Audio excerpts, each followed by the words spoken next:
तो चलिए शुरू करते हैं हमारी आज की इस चर्चा को। आज हम साइकेट्री की दुनिया के सबसे बेसिक लेकिन सबसे पावरफुल टूल को डिकोड करने वाले हैं, द मेंटल स्टेटस एग्जामिनेशन यानी एमएसई। देखिए, साइकेट्री में बाकी मेडिकल फील्ड्स की तरह कोई ब्लड टेस्ट या एक्सरे तो होता नहीं है, राइट? तो ये एग्जामिनेशन ही वो अकेली खिड़की है जो किसी भी इंसान के दिमाग और उसकी मानसिक स्थिति की बिल्कुल सटीक तस्वीर हमें दिखा सकती है। ये सच में बहुत ही फैसिनेटिंग है। अब सबसे पहले ये सवाल उठता है कि आखिर इस एग्जामिनेशन का मेन पर्पस क्या है, मतलब हम इसे करते क्यों हैं? तो बात यह है कि इसका प्राइमरी गोल कोई तुरंत ट्रीटमेंट शुरू करना या सिर्फ फिजिकल चेकअप करना नहीं है।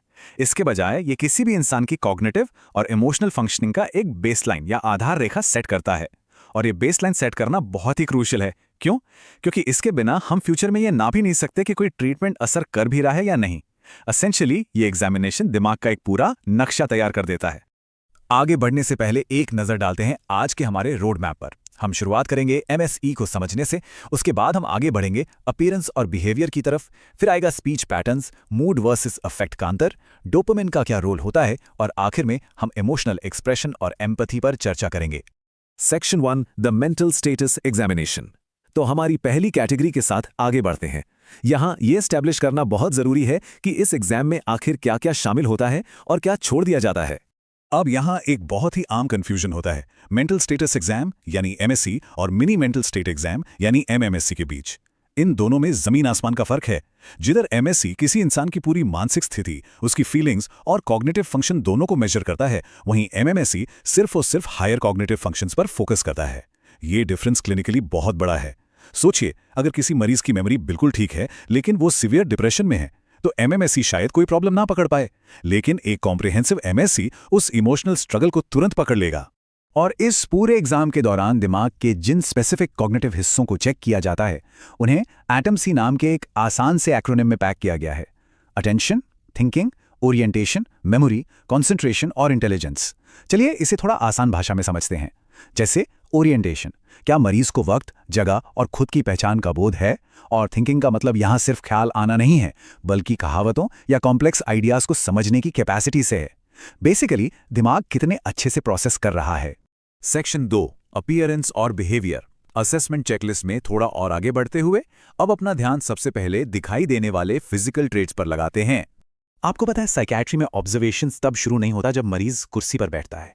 ये एक्चुअली तभी शुरू हो जाता है जब वो वेटिंग रूम में कदम रखता है।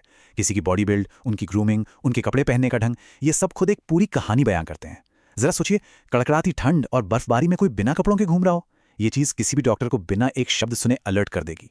वहीं एक्सट्रीम दुबलापन एनोरेक्सिया का और बहुत ज्यादा मोटापा बिंज ईटिंग डिसऑर्डर का एक बहुत बड़ा सुराग हो सकता है। अब एक बहुत ही इंपॉर्टेंट पॉइंट, कई बार लोग कुछ बिना किसी मकसद के बार बार एक ही अजीब हरकत करते हैं। एक आम इंसान के लिए ये शायद बस अजीब लगे, लेकिन एक डॉक्टर के लिए ये एक सॉलिड बायोलॉजिकल क्लू होता है। इसे हम स्टीरियोटाइपिज्म कहते हैं और इसके 3 मेन पार्ट्स होते हैं। बिना किसी कारण के एक ही पोजीशन में बने रहना, जिसे पोस्चरिंग कहते हैं, बार बार एक ही मूवमेंट करना, जैसे हाथ हिलाना, जिसे मैनरिज्म कहते हैं, और किसी एक ही वर्ड को रोबोट की तरह लगातार बोलते रहना, जिसे वर्बिजुरेशन कहा जाता है।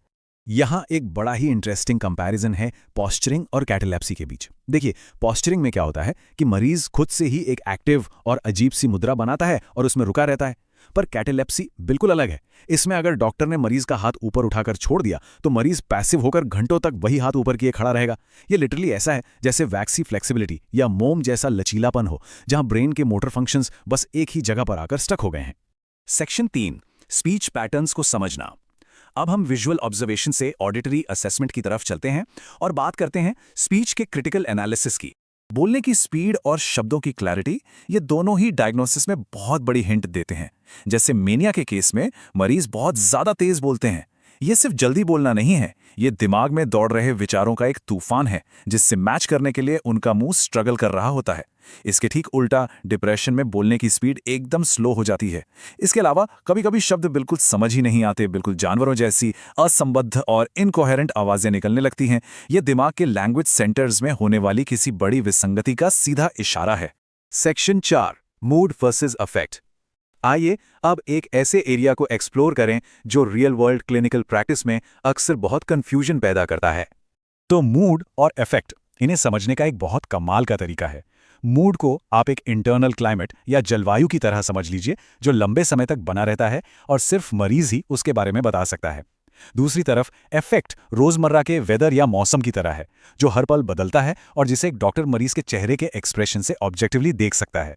जलवायु हफ्ते या महीनों चलती है और मौसम दिन ब दिन बदलता है। सही असेसमेंट के लिए इन दोनों के बीच का यह फर्क समझना एब्सोल्युटली जरूरी है। आइए अब इस एलिवेटेड मूड के ग्राफ को देखते हैं कि ये कैसे लगातार ऊंचाइयों की ओर बढ़ता है। इसके 4 लेवल्स होते हैं। सबसे पहला है यूफोरिया, यानी नॉर्मल से थोड़ी ज्यादा खुशी महसूस करना। उसके बाद आता है एलेशन, जहां खुशी के साथ साथ फिजिकल एक्टिविटीज भी तेज हो जाती हैं। फिर यह ग्राफ थोड़ा और ऊपर जाता है एक्सल्टेशन तक, जहां इंसान को खुद के बहुत महान या पावरफुल होने का भ्रम होने लगता है। और आखिर में आती है एक्सटेसी, यानी परमानंद की चरम स्थिति। यहां खुशी का लेवल रियलिटी की सारी लिमिट्स को पार कर चुका होता है। सेक्शन 5, डोपामीन का रोल। थोड़ा और गहराई में जाने पर मूड के इन एक्सट्रीम उतार चढ़ावों के पीछे काम करने वाले मेन न्यूरोबायोलॉजिकल रीजंस को डिकोड करना बेहद आकर्षक है। यहां एंट्री होती है डोपामीन की। आप इसे हमारे दिमाग का केमिकल इंजन कह सकते हैं। ये यूफोरिया या खुशी फील करवाने, हमारे फाइन मोटर मूवमेंट्स को कंट्रोल करने और हमारी नींद तथा अलर्टनेस को मैनेज करने के लिए पूरी तरह से रिस्पॉन्सिबल होता है। जब कोई बहुत तेज बात कर रहा हो, या अभी हमने जिस एक्सटेसिटी एक्सट्रीम स्थिति की बात की, उस वक्त हम एक्चुअली इसी डोपामीन सिस्टम को ओवरड्राइव में यानी एक्सट्रीम स्पीड में काम करते हुए देख रहे होते हैं। सेक्शन 6, इमोशनल एक्सप्रेशन और एम्पैथी। अब इस चर्चा के आखिरी हिस्से में हमारा फोकस इस बात पर होगा कि इंसान अपनी कॉम्प्लेक्स फीलिंग्स को कैसे एक्सप्रेस करते हैं, या फिर ऐसा करने में पूरी तरह नाकामयाब कैसे हो जाते हैं। सबसे पहले बात करते हैं एनहेडोनिया की। ये एक बहुत बड़ा क्लिनिकल रेड फ्लैग है। ये ऐसी कंडीशन है जहां एक इंसान को उन चीजों में कोई इंटरेस्ट नहीं रह जाता जो पहले उसे बहुत अच्छी लगा करती थीं। सोचिए, एक ऐसा पेंटर जिससे अपनी आर्ट से जुनून था, वो अपने कैनवस को देखता है और उससे अंदर कुछ फील ही नहीं होता, बस शून्य। ये सिर्फ उदासी नहीं है, ये तो आनंद लेने की कैपेसिटी का ही पूरी तरह से खत्म हो जाना है। उसके बाद आता है अलेक्सीथाइमिया। क्या आप किसी ऐसी स्थिति की कल्पना कर सकते हैं जहां बहुत गहरी खुशी या अपार दुख महसूस तो कर रहे हैं, लेकिन उसे बयां करने के लिए आपके पास शब्द ही ना हो? यही अलेक्सीथाइमिया की मेन कैरेक्टरिस्टिक है। ऐसा नहीं है कि वो इंसान फीलिंग्स महसूस नहीं कर रहा है, वो एक तरह की मेंटल कैड में है, जहां भावनाएं तो हैं लेकिन उन्हें भाषा में ट्रांसलेट करने का मैकेनिज्म पूरी तरह से काम करना बंद कर चुका है। क्लिनिकल प्रैक्टिस में सिंपैथी यानी सहानुभूति और एम्पैथी के बीच का अंतर समझना बहुत जरूरी है। सिंपैथी का मतलब है एक सुरक्षित दूरी से किसी के दुख को देखना और उसे समझना, लेकिन एम्पैथी का लेवल बिल्कुल अलग है। एम्पैथी में आप उस इंसान के इमोशनल स्टेट के साथ एक्टिवली कनेक्ट होते हैं, उसके दर्द को उसी के लेवल पर जाकर महसूस करते हैं। एक सक्सेसफुल केयरगिवर को हमेशा सिंपैथी से आगे बढ़कर एम्पैथी के लेवल पर काम करना होता है। इस पूरे एनालिसिस को समेटते हुए एक पल के लिए सोचिए, इन सभी मेडिकल टर्म्स को सिर्फ रटने से क्या होगा, लेकिन जब आप मेंटल स्टेटस एग्जामिनेशन की इन बारीकियों को सच में समझ लेते हैं, तब ये पेशेंट केयर को पूरी तरह बदल कर रख देता है। एक छोटे से बदलते इफेक्ट और एक परमानेंट मूड के बीच का फर्क पहचानना ही इस फील्ड में एक गेम चेंजर साबित हो सकता है। तो इस आखिरी सवाल के साथ हम आज की चर्चा यहीं रोकते हैं।